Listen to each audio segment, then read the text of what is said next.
Welcome back, guys, to the Clinical Athlete Podcast. This is episode 9. My name is Quinn Hennick. I'm a doctor of physical therapy in Orange County, California. If you're not familiar with Clinical Athlete, we're a network of healthcare providers who specialize in the management of athletes. Find your nearest Clinical Athlete provider at clinicalathlete.com. And we also have a forum where clinicians, students, and coaches can network, discuss, share ideas and resources related to sports med, rehab, and performance. So to join the forum or for a potential listing on the Clinical Athlete directory, details and applications can be found on the website, clinicalathlete.com. This podcast can be found on that website as well, and YouTube and also iTunes, where you can leave a nice review if you feel that the show is helpful. We've got a couple events. The Clinical Athlete weightlifting certification is coming to Manalapan, New Jersey. I think I pronounced that one right. I pronounced it Manalapan on a video that I did going back to my old Indiana roots, and I got roasted for it on the internet. So Manalapan. That's on June 9th and 10th. And then Portland, Oregon on August 4th and 5th, and Houston in Southern California coming soon. So we'll make announcements about that. Also, you can support the Clinical Athlete Podcast by going onto the website. We have an Amazon affiliate. So if you go and buy your toilet paper on Amazon, you can go through our affiliate link and we get like a penny for every time that you buy a toothbrush or something like that. Also, we have a Clinical Athlete webinar coming up very soon on May 29th, and the topic is practical periodization, and that is by physical therapist Scot Morrison, who happens to be joining me on the show today. What's up, Scott? Not much. How are you doing today, Quinn? I'm doing well, man. Thanks for being on the show. I'm super excited. Scott's a physical therapist in the Portland, Oregon area. Scott, can you tell our 6 listeners just a little bit about yourself, kind of what led you to this point in your career, where you are with that, and your kind of day-to-day? Yeah, for sure. It's good to hear you have 6 listeners. I was just on PT Inquest, and they have 2 or 1, I think. I forget. He was in Nebraska somewhere, though. So. Well, they must have lost listeners because I listened to PT Inquest too, and they started with 6. I'm fairly certain. Oh, okay. Yeah, so they're down some. So maybe they have 2. You just don't write in enough. Leave an iTunes review. So yeah, good question. So I guess going way back when I was about 11 years old, I was living in southern Georgia, and after school I would do some work at this place where we would basically build gazebos, and the guys there bought this old weight set with cement-filled weights and one of those old iron benches that was really rickety. You had to put something underneath one leg to keep it from rocking too much. And I thought, man, this is great. Let's see what happens. And laid down, pinned myself repeatedly, and almost died once because I didn't realize that collars should not be on the bar when you're benching by yourself. And so very close to being killed by 135 pounds at about 11, 12 years old. Other than that, it just sort of grew into an interest of mine. So I pretty much trained from that point forward, off and on, various different types. I'm a pretty voracious reader, and so at that point in time, anything that came down the pike was really something I was interested in. If you remember back then, there wasn't that much. The internet wasn't really too great for us at the time, and so a lot of the bodybuilder books, Brother in Iron, Sister Steel by Dave Draper, there was a lot, obviously Arnold's Encyclopedia, and just really sort of created things. Went off to college, started off as mechanical engineering, and somewhere around my second year, I realized that I'm spending all my time digging into physiology and sports performance and wasn't really that interested in the more mechanical side outside of biomechanics. So I was like, well, hey, maybe physical therapy is a great place to go, and that's kind of what made me start thinking that way. At the time, I wasn't sure if I wanted to do PT, but I ended up working in the fitness center in college as a trainer for a while, graduated and went and did CSCS, and then started working as a exercise specialist for a medical fitness center down in Florida, and went on from there. I was there for about 6 years. During my time there, I ran the place for the last while. We had a whole lot of different programs, everything from I did volunteer strength coach for the local high school wrestling team, through obesity programs, through diabetes, or we did a Parkinson's program, did a lot with childhood obesity, did a cardiopulmonary program as well. So it was a pretty broad experience. And I realized that, I wasn't really completely happy with that as an endpoint and went back to PT school. And so I worked full time while I was doing my schooling at University of St. Augustine, got out of there and went into PT more in a general outpatient practice. Worked there for a few years and then ended up being fortunate enough to get a job with the Major League Soccer Professional Referee Organization, where I worked for a year as their head of medical services. And from there, I've come into currently, I work out of Black Diamond Physical Therapy in Portland, Oregon, about 3.5, 4 days a week. Patient population is primarily athlete or higher level weekend warrior, although obviously as a PT clinic, you see a decent spread of people. I also run a concierge PT practice on the side, and I do some continuing education stuff. So I was fortunate enough to work with an NFL team recently, some college teams and all, where we'll go in. And usually discussion is around the principles of strength and conditioning, principles applying them to rehab. Well, and that was why we wanted to bring you in and have you do this webinar on practical periodization. With your background, can we talk about some of the issues with programming and periodization, specifically in regards to physical therapy practice? Yeah, for sure. I think it's kind of a rabbit trail of a topic because we can go a lot of different directions with it. But I think one of the key principles is that lately there's been a lot of noise around the idea of we don't load enough, we need to load better. But unfortunately, I don't think that the principles being utilized and applied by even a lot of those saying we need to load more are actually solving the problem. So we've got, I think, a couple different subgroups where we have some who just don't even think about loading at all and do the same old, whatever population that might be that they're working with, and it's pretty much a chronically underloaded type situation.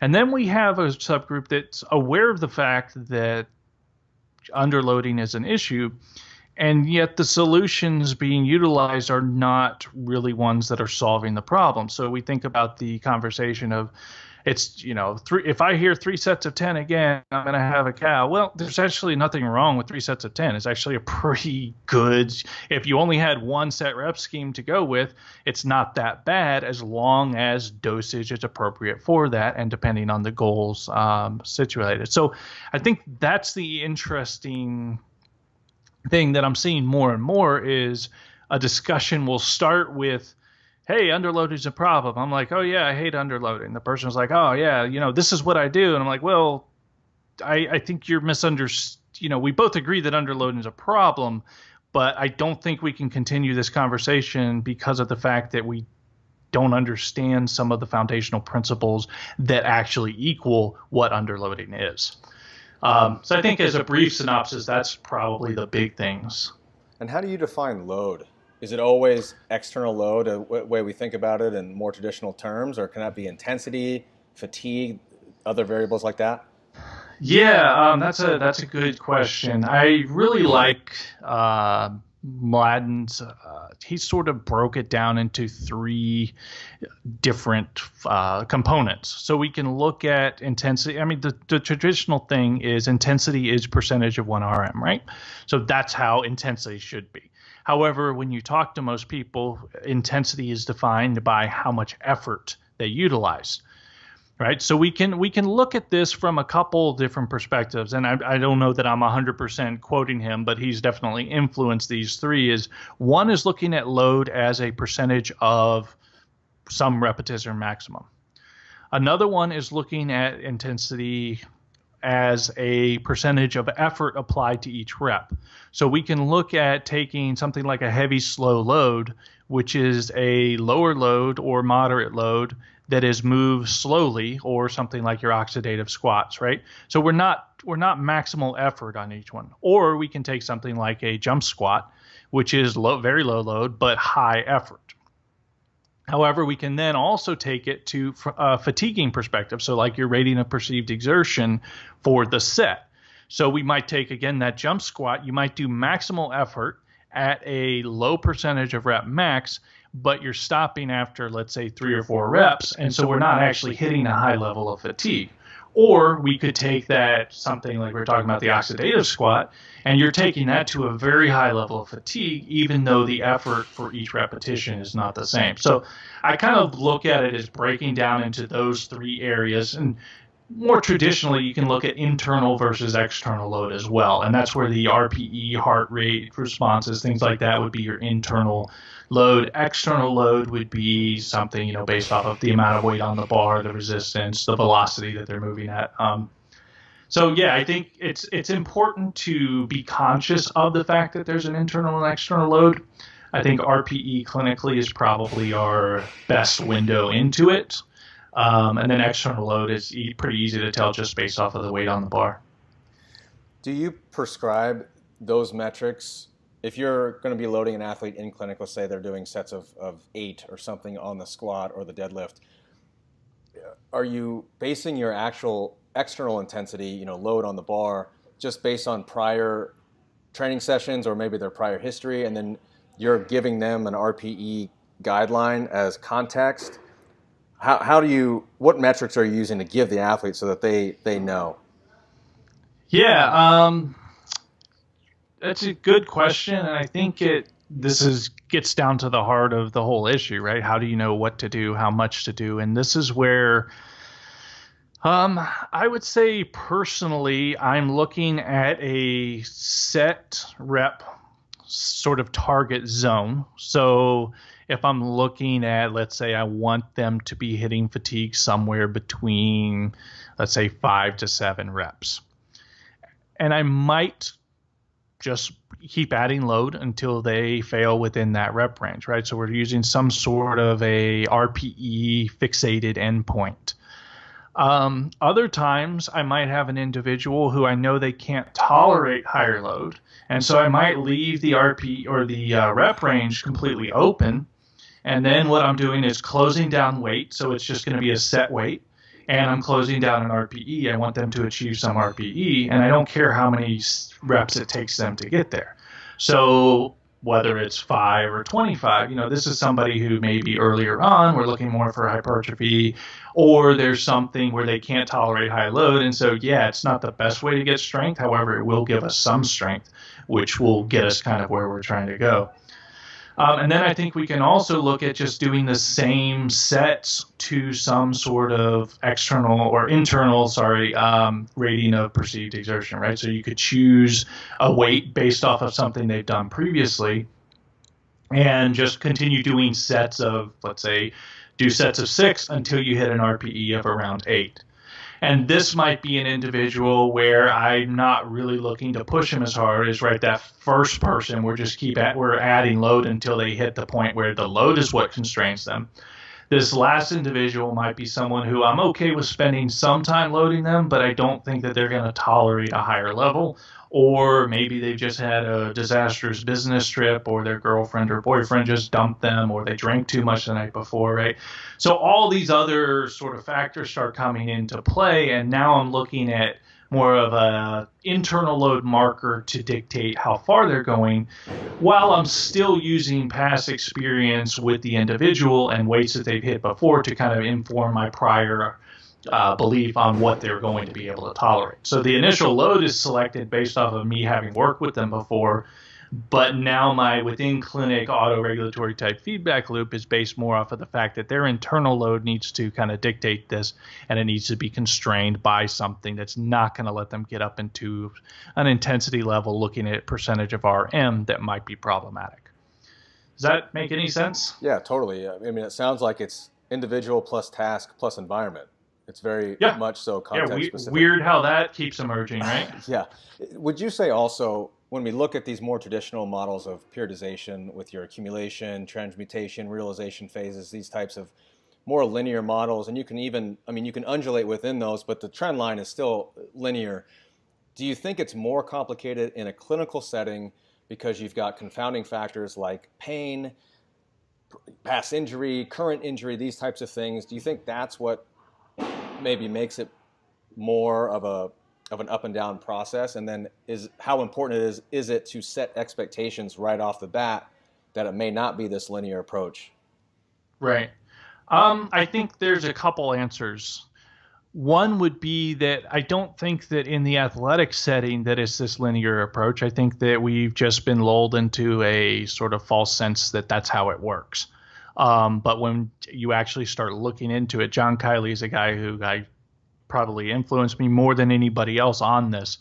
But he wrote the paper, 21st Century Programming, Evidence-Led or Experience-Driven or something like that. I forget the exact name. But he was a guy who was digging into all this and starts coming up short on everything.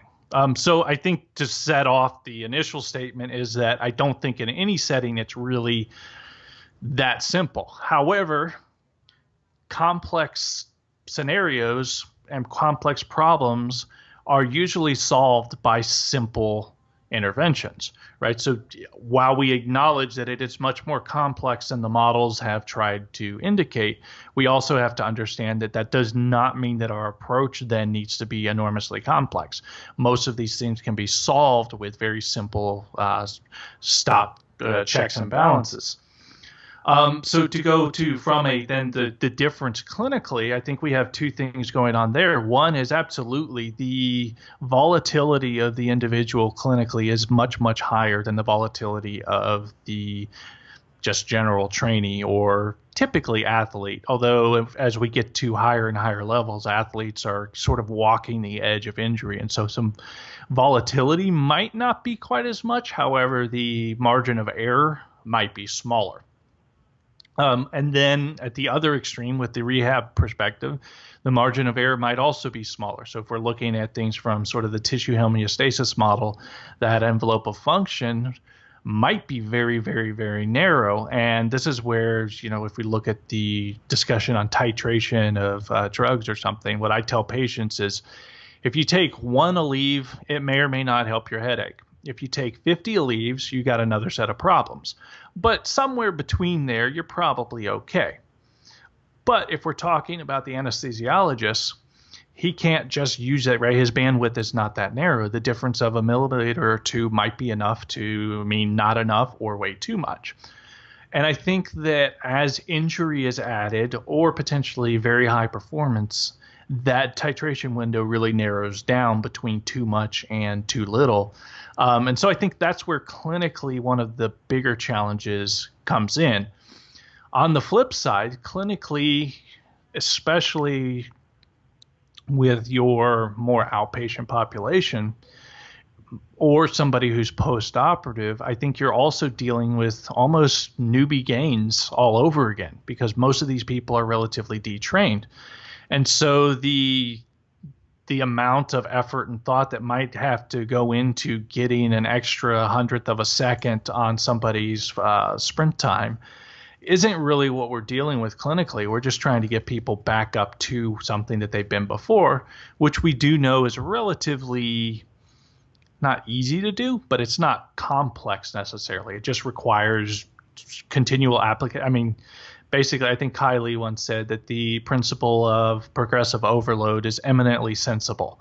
And that really sums up the majority of this. So I know it's a little bit winding from your question, but I think it's we have to touch on a few different spots to answer something about what's the difference. No, it makes great sense. Going back around to the initial topic of what is load, do you simplify it by just saying as a clinician, just pick a metric, pick something to track progress and go from there, as opposed to trying to create this perfect 12-week training block that progresses straight to this pinnacle, when you've got the athlete who's going to be going to 7 different practices and he's still hurt and he's got the parents, there's so many factors in.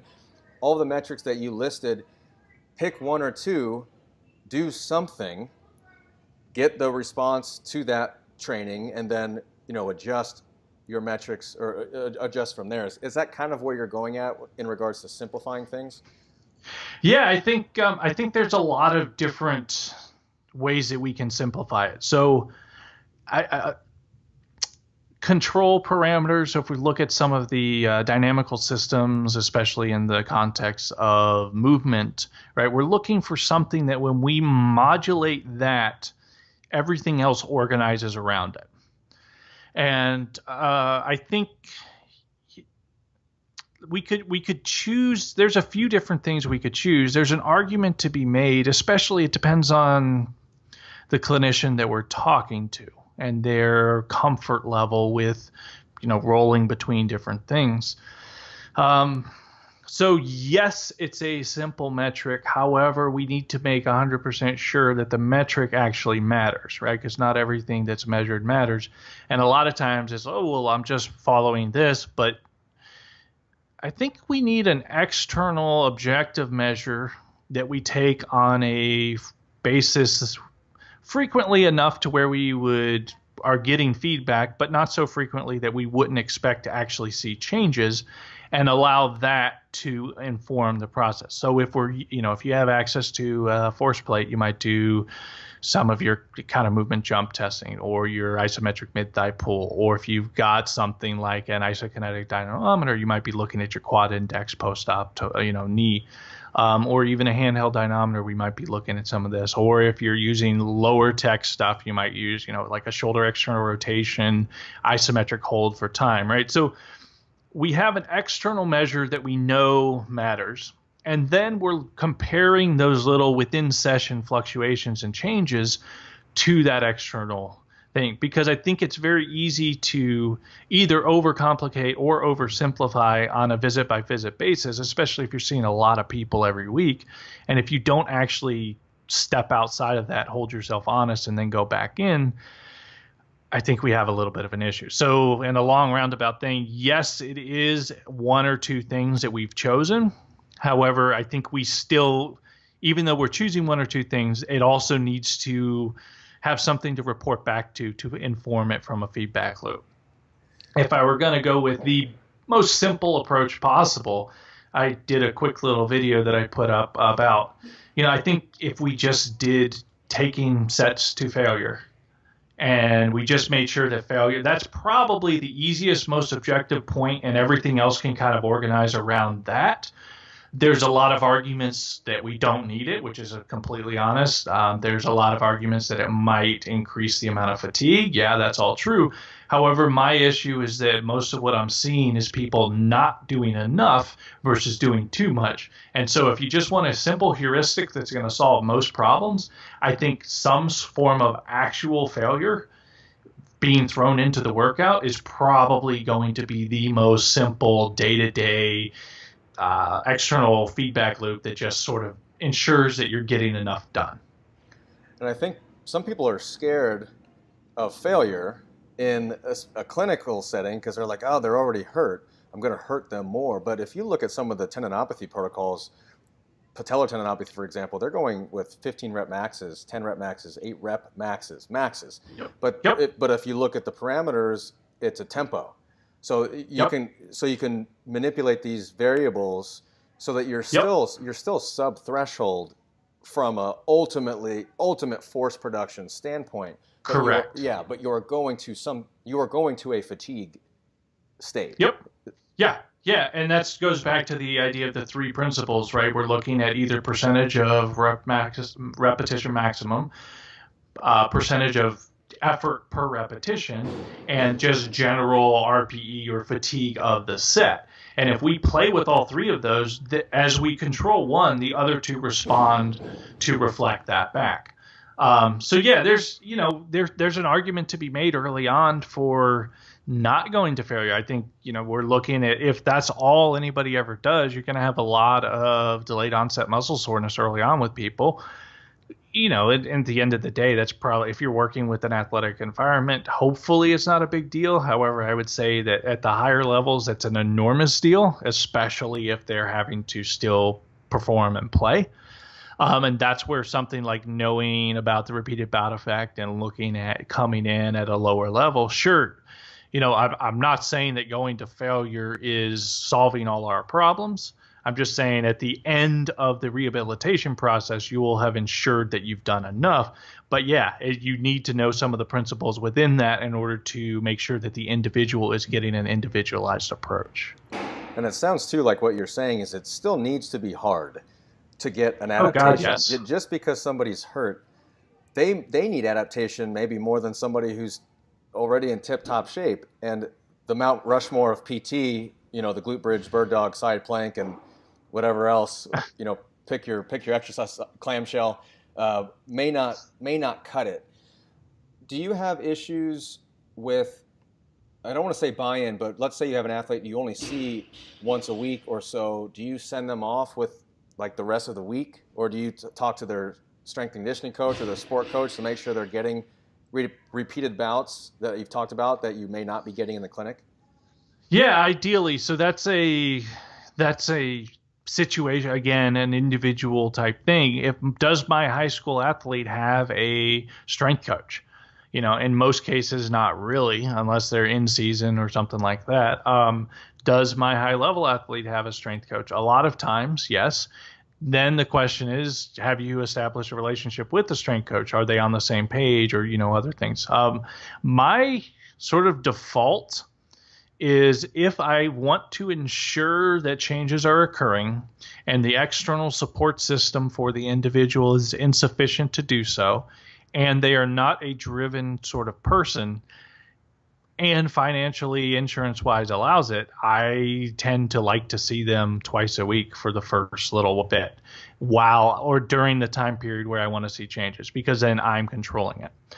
If they have an external environment that allows them to do it, or they're pretty intrinsically motivated, then we start looking at, do I need to talk to their trainer, their coach, about, here's the things that I'm working on, X, Y, and Z. You can do anything outside of these few rules, go get him strong, right? That's the perfect scenario where we have somebody able to do that. If they're just intrinsically motivated, I find something like the DAPRI to be great, right? The daily adjusted periodization, where you work up to a rep max and then utilize that rep max to inform your fourth and last set, which then informs the next workout. I found that one to be very good for teaching people how to do something. And it sort of takes some of the control out of their hands, as opposed to if I'm just having them work up to a repetition max, which also works fairly well. But I would say I've probably gone with DAPRI more than anything else with that sort of situation. You mentioned in the description of the upcoming webinar the issue with the word predict, or just the paradigm of prediction in general. Can you talk a little bit about how that applies to exercise programming in clinical settings? Yeah, absolutely. So Mike Tyson said everybody's got a plan until they get punched in the mouth, right? And that's really what being punched in the mouth is: leaving the initial eval and going back and living life.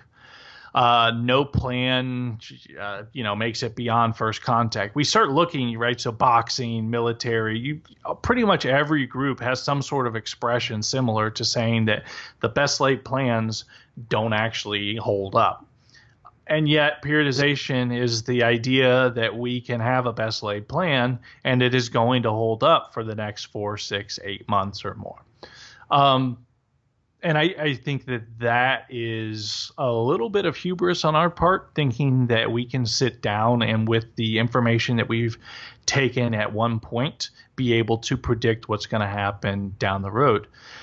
If we sort of go out of the strength and conditioning literature and we start looking at this, we find that there's a large body of information saying that, yeah, we pretty much suck at predicting anything.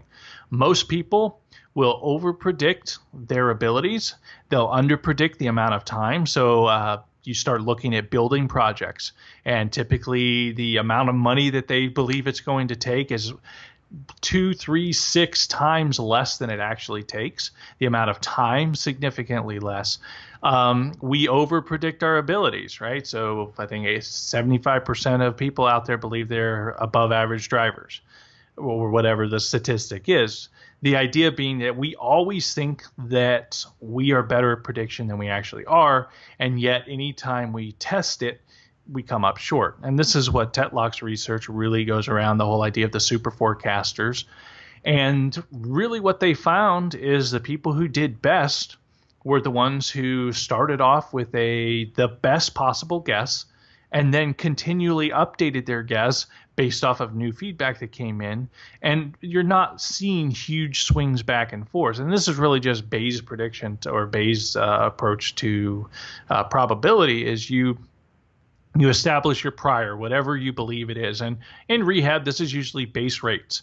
So we might have somebody who comes in the door and you're going through this objective and with this population, X, Y, and Z is typically the things that you're seeing from a weakness or performance perspective. And then you run through a few tests, and these tests are relatively, hopefully well done. And so now you update your just general beliefs to more specific ones based off of this individual. And now you know a little bit better where he is or she is and where you're looking to take them. Then you start saying, all right, so this is where I want to end up. This is how I think it's going to be. However, you need to build in feedback loops that auto-correct, because otherwise you're just relying again on your ability to predict. So the idea isn't that we can't predict, because we have to. That's part of what we do. The idea is that we need feedback loops built in that constantly update our prior beliefs with new information, and then we can take that new information, weigh it in light of how certain we are that our previous beliefs are accurate, and then move forward based off of that. And this is where things like heuristics really actually work well, and biases tend to do pretty well in these situations because of the fact that you're just taking the quick look at, hey, this is my prediction based off of these things, and decision making around those contexts actually tends to be where, heuristics do better than some of these more elaborate type prediction models because of the fact that it doesn't fluctuate as much probably with the variability. Ultimately it just comes down to, we need to realize that our beliefs and our abilities to predict are, we've predicted our abilities to predict as being much higher than what they actually are.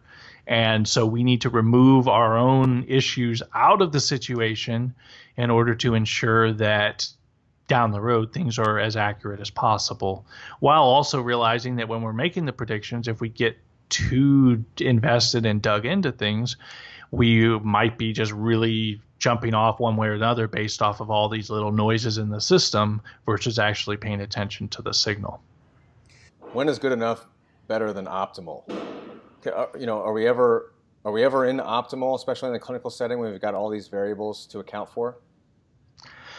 I think we are probably accidentally in optimal now and then. The problem with optimal is that there's an opportunity cost to waiting to find optimal.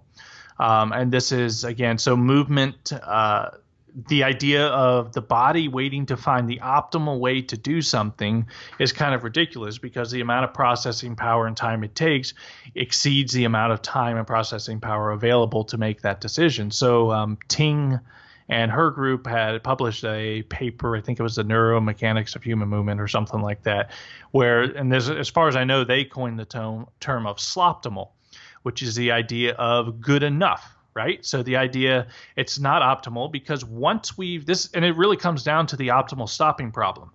This is the question of, when do we stop? If you're interviewing people for a job and you have 100 applicants, do you interview all 100, or do you accept somebody at some point along there? Because what's more valuable?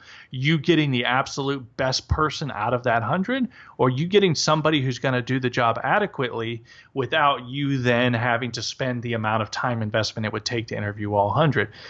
This isn't an issue that's unique to periodization or rehab or strength and conditioning. This is a issue. Sorry, my light in here is motion sensor, so now and then it'll go off.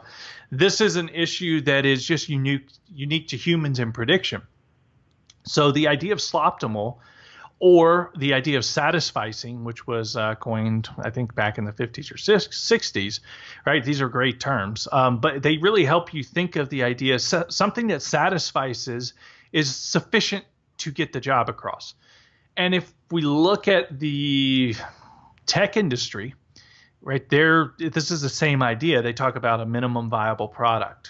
So the idea of something that is sufficient to answer the big questions without being bogged down by the amount of time it would take to make sure that it answers everything perfectly.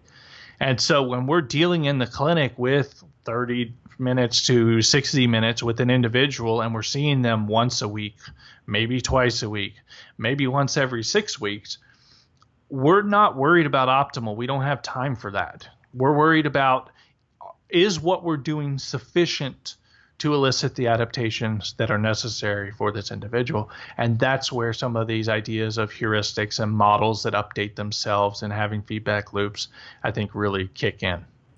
As you're talking, I'm thinking of the analogy of an airplane and how a plane is off course most of the time, but then it rears back on course constantly. So it's a little bit off course, it's bad on course. So it's kind of that same idea that you mentioned earlier as constant feedback loops that can kind of steer you back on course to give you a general direction of where you guys are headed.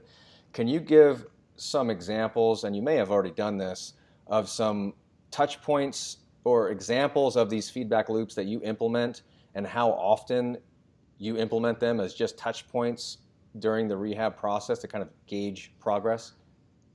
Yeah, absolutely. So, that the airplane idea is a great one. The way we catch a ball is a great one. We're not sitting there complex, thinking about all the different differential equations that need to be solved in order to figure out where the ball is going to land. We're looking up and we're maintaining the same angle of gaze. And as long as that's maintained, we're going to intersect with the ball. Running would be another example of, if we use cadence and we increase the stride frequency utilizing a metronome or something like that. All the other problems sort of organize around that. As far as a feedback thing, I think there's a couple different levels if you think about it. We have within session feedback loops. And for me, that's usually the person coming in and asking them, 0 to 10, how do you feel today? And then 0 to 10, what is your energy level at? I put out that handout, I think last fall or this spring, about the within session feedback loop. And those were the two main scales. One goes 0 to 10, the other 10 to 0. And then we can sort of chunk it into easy, moderate, hard based off of the feedback that they're giving us. Within set, we can look at feedback around discomfort. And we can look at feedback around RPE, or rating of or perceived exertion. So just sticking with really just the easy, no tech ones, you can just ask the person, how many reps could you do? And occasionally I call them out, right? I'm not going to just always go with their idea of reps in reserve as being honest. If they tell me they can get 3 more, I'm like, go, all right, give me those 3. They do the 3. How many more can you do? Oh, I got another 2. All right, give me those 2. All right, how many more? I actually can do another one. All right, do that one too. So you had 6 left, not 3. And so just updating by anchoring, and we'll re-anchor as the weight's getting higher. So if we're dealing with somebody who initially was doing lower load with a tempo-based approach, their familiarity with their fatigue is more of a muscular endurance type fatigue. Right. Whereas if we're getting into higher loads, they might not be familiar with where failure is with that high load when it's more of just a strength-based loss at the end of the set. So I do use anchoring quite a bit as a feedback loop. I use RPE. I also then will look at more on a regular but not daily basis of external measures. So what is it that their concordant sign would be something like Maitland talks about, right? What is it that reproduces their symptoms? Within tendinopathy, I use a load test daily with anybody who has a tendon issue, right? What is it that brings on your pain? I want you to do that every morning, same time, record down the level of discomfort you have with it, and then that helps inform, is what I did the day before too much, too little, just right? And we just constantly update based off of that. And then objective measures, somebody with let's say a knee issue, right? We want to return to play. Is their quad index sufficient, right? And this would be a thing where you can get into the discussion of a quad index versus a hop test. The problem with the hop test is there's multiple degrees of freedom, so they can organize around and give you the answer you want, utilizing options that do not fall within that sloptimal range because of the fact that they're utilizing a hip strategy, right? So this is where something like a quad index, there's no other, you can't cheat it. Now, it doesn't mean, people say, oh, the quad index isn't functional. Well, yeah, I'm not really too concerned about that. I'm concerned in an optimal environment, what is this individual's ability to generate force? Now, yes, there's transfer of training aspects. Yeah, we can have all those discussions. However, at the end of the day, if we have a huge deficit, and when we look at the way they move, they're compensating around it, we need to give them the individual constraints sufficient to afford them the opportunity to move within whatever that sloptimal range is that hopefully keeps them out of the re-injury risk, right? Our sort of terrible triad of positioning and all.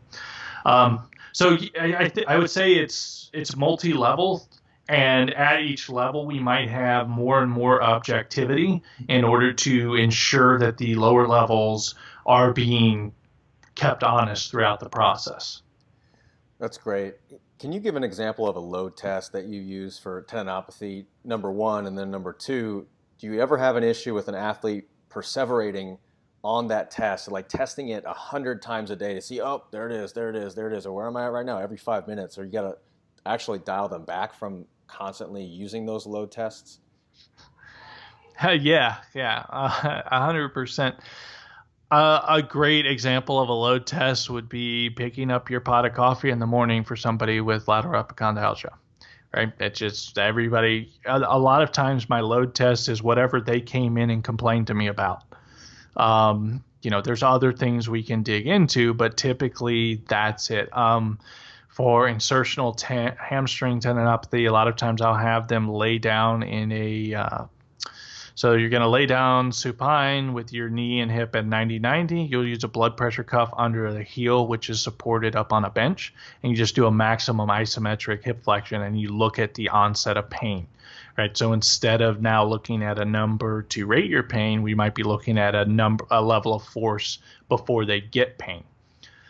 As far as the athlete that perseverates on it, yeah, that happens. And that's where, education and all comes around it. And I might just tell them, don't worry about it at all. But I would say more often than not, if we're using this as a heuristic, it's my issue is usually people who either could do way too much because of the fact that they're like, oh, you said I'm okay, so now I'm going to overdo it, and they blow things up, or they're terrified, hey, this hurt a little bit within session, so I can't do anything. And that's where the load test just kind of keeps them honest of the next day. Well, yeah, you did too much. Your load test told you so.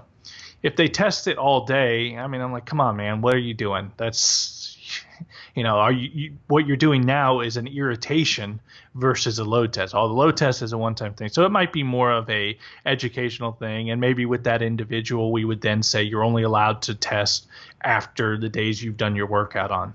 So if you do your workout 3 days a week, you might only do it 3 days a week. But I would say more often than not, the issues associated with doing it too much are less than the issues associated with not having some kind of a feedback loop, in my experience.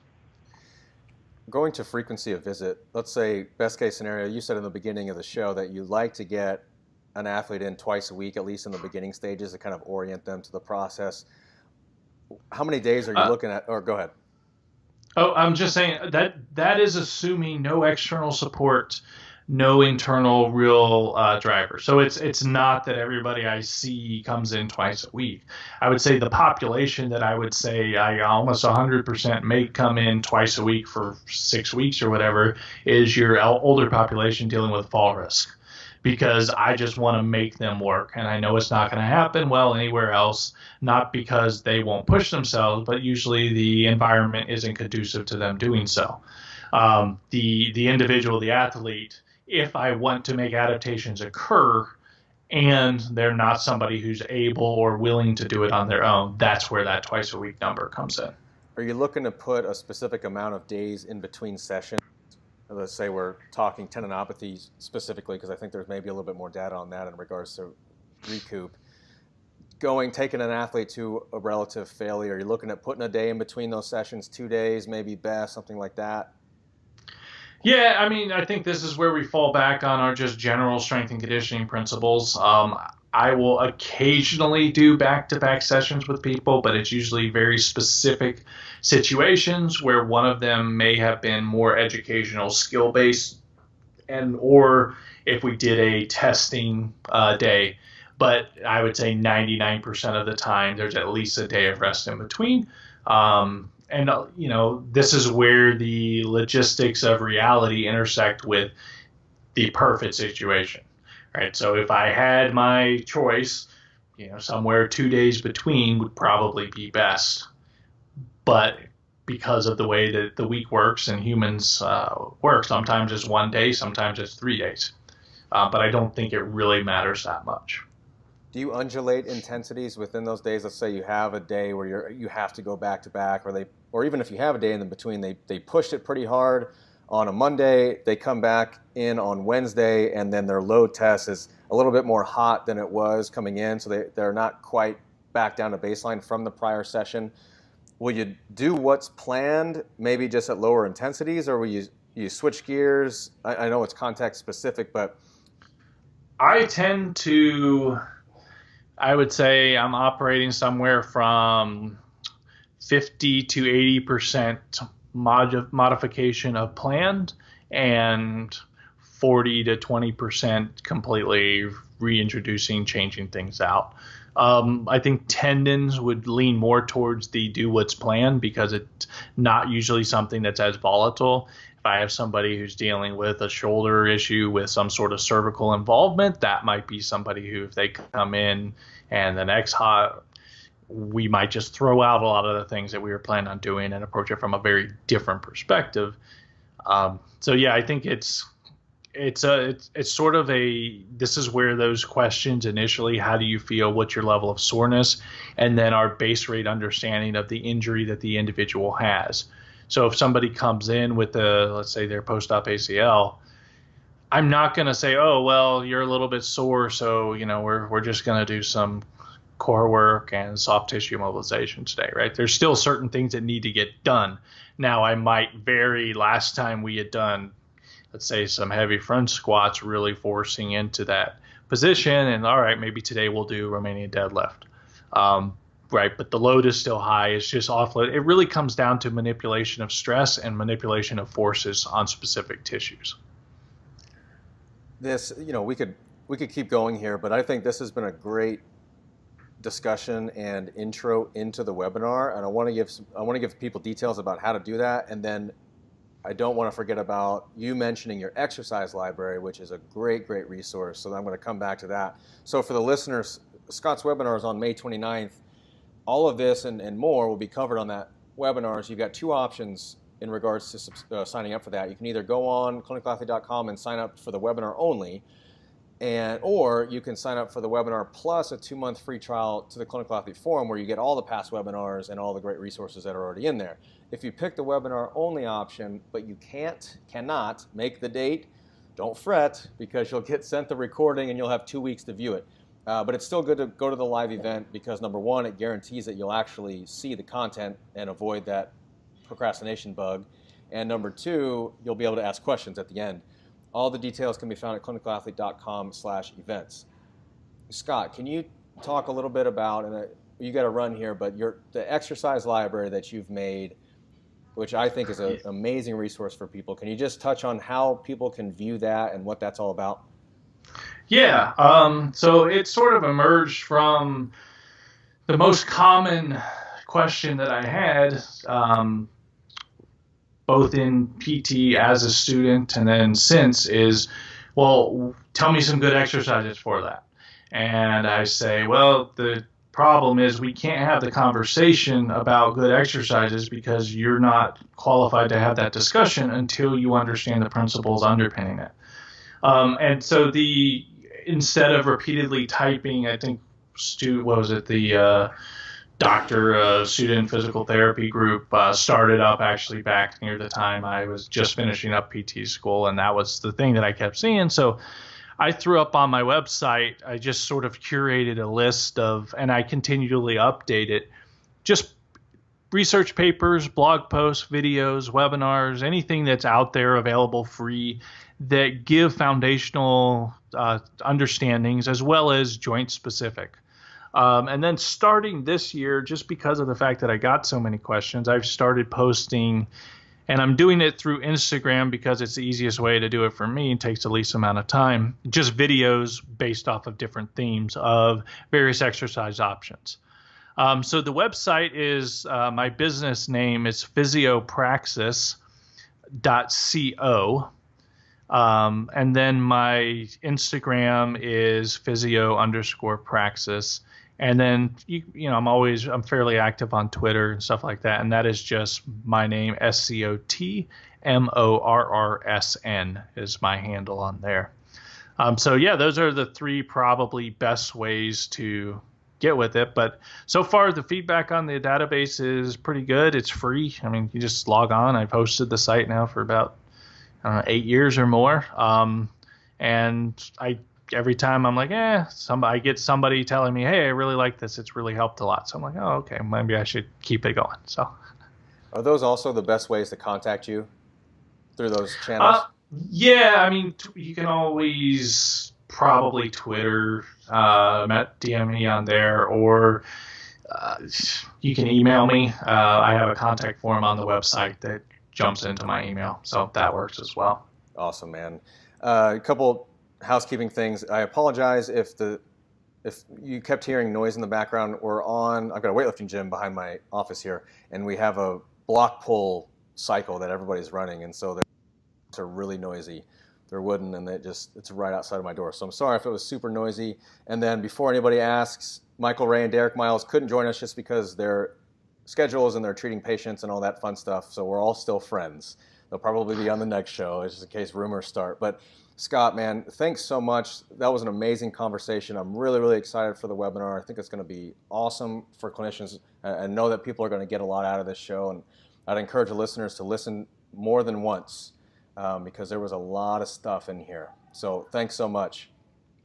Hey, my pleasure. Thanks for having me. It's great to get on and just talk about things that we're both passionate about. And thank you for what you've done with the Clinical Athlete. It's kind of cool to see a subgroup of people who are interested in this. I remember when I was starting PT school, myself and Don Reagan actually went to undergrad together, and we were talk all the time about how, it seems like all PTs want to do is run and Pilates. Where's everybody who wants to lift weights? And it's really cool to see just in the last, 8 to 10 years, that's really changed a lot. There's a lot of interest in just good practical exercise prescription principles. Well, the best part for me is just connecting with guys like you and being able to learn. So I appreciate it. We'll hope to touch base again soon. Yeah, absolutely, man. All right, Scott. Thanks, everybody.